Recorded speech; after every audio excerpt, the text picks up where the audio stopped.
Republican lawmakers, courts, governors, and conservative media are increasingly challenging Trump's authority as the Iran war and economic policies deepen divisions inside the GOP.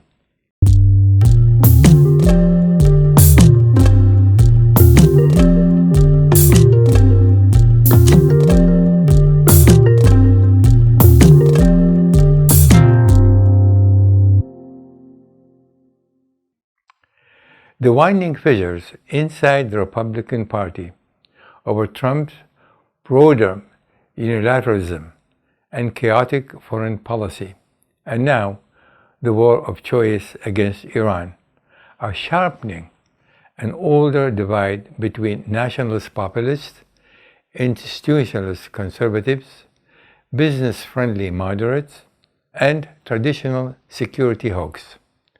Governors, Republicans in trade, export sales, and parts of the donor class increasingly see Trump's domestic and foreign adventurism as electorally toxic, economically damaging, and coercive to the United States leadership, even as a primary-driven loyalty test makes open rebellion costly. The following 9 cases offer a clear sign of Trump's growing vulnerability, which is likely to further intensify as the midterm election draws near. Indiana Republicans refuse Trump's redistricting. In December 25, Indiana's Republican-dominated Senate rejected a congressional map aggressively pushed by Trump that would likely have flipped the Senate's 2 Democratic U.S. House seats. 21 GOP senators joined all Democrats to defeat the mid-decade gerrymander 31/19, the first outright rejection of Trump's redistricting efforts by his own party. Congress rejects Trump's appropriation package. In the final HHS appropriations package, Congress rejected nearly all of Trump's proposed $33 billion in cuts to health and human services, including deep reductions to substance abuse treatment and the elimination of low-income home energy assistance program. In a Republican revolt, a substantial bloc of GOP senators and representatives joins Democrats to advance and then pass a bipartisan bill that openly rebuffed Trump's broader austerity agenda. Supreme Court tariff ruling. On February 20, 2026, the Supreme Court held 3-6 that the International Emergency Economic Powers Act does not authorize a president to impose tariffs, invalidating Trump's sweeping IEEPA-based duties on many trading partners, including reciprocal tariffs launched in 2025. Trump was hit hard by the ruling, which underscored that taxing authority, including tariffs, belonged to Congress, not the executive. Defections of senators and representatives. Several GOP senators and House members joined Democrats in resolutions terminating the national emergency Trump used to justify global tariffs, directly challenging his authority.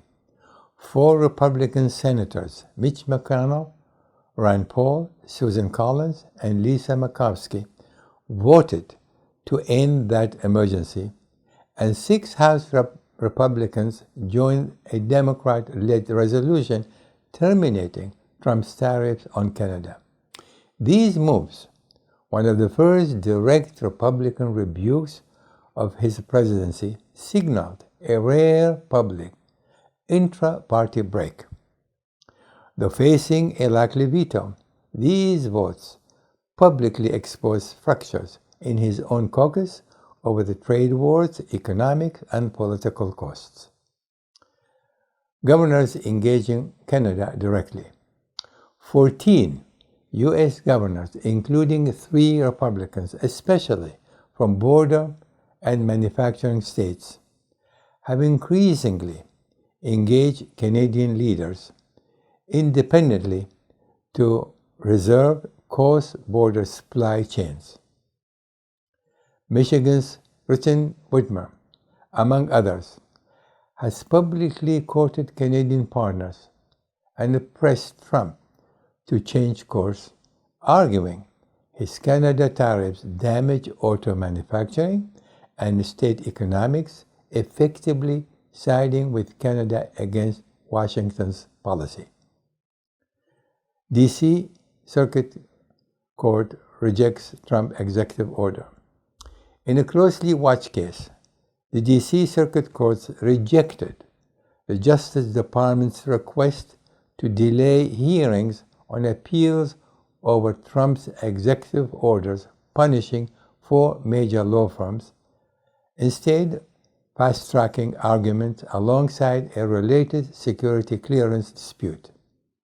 The orders had already been permanently enjoined by 4 federal judges as unconstitutional retaliation that chilled protected speech and due process rights.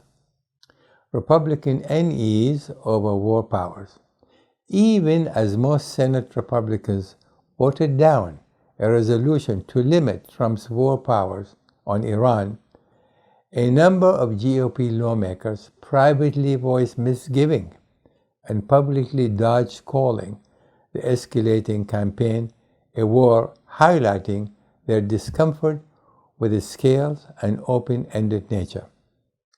Their reluctance to fully embrace his framing suggests that, should casualties or costs mount, visible resistance inside party could quickly intensify.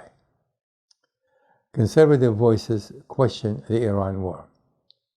Several prominent conservative commentators and right-leaning outlets have voiced sharp doubts about Trump's Iran campaign, calling his objectives confusing and warning that the war lacks a clear strategy or an endgame and risks repeating the failures of Iraq.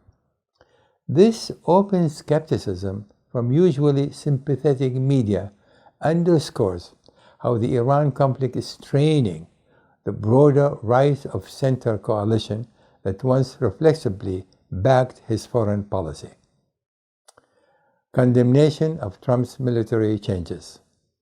Finally, retired Major General Paul Eaton, who served as an Army commander during Operation Iraqi Freedom, publicly raised the alarm over the Trump administration's reshufflings of top military leadership, characterizing these personnel changes as resembling loyalty-based purges akin to historic authoritarian tactics.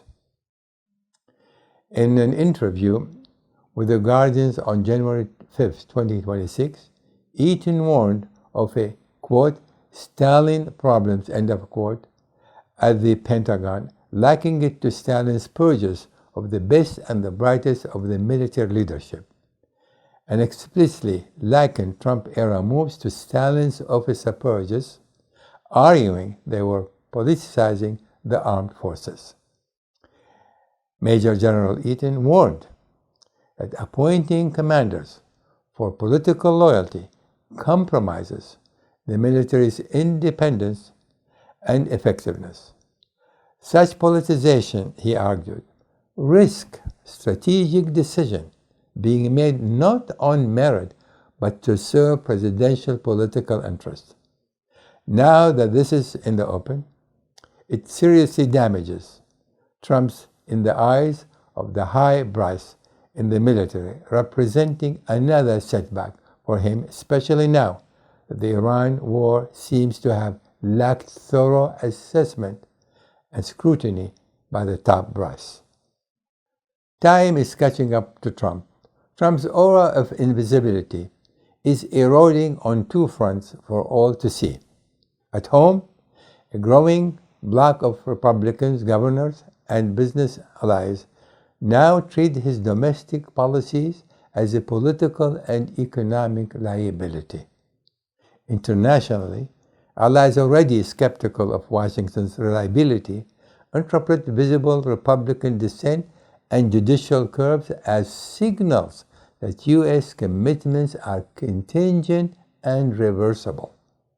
Together, they have encouraged Canada, Europe, and the Indo-Pacific partners to hedge and diversify their economic ties and to discount Trump's threats and inducements at the negotiating table. These shifts and the growing ranks of Republicans terrified of facing furious voters back home will trigger defections, shatter GOP unity, and sharply erode Trump's seeming invisibility. Trump now faces a double reckoning in the midst of a disastrous war, a growing fractured Republican Party, and increasingly defined allies who no longer fear his bluster or trust his word. That twin erosion of loyalty and leverage will hang over every district, every race, and every calculation in the 2026 midterm election.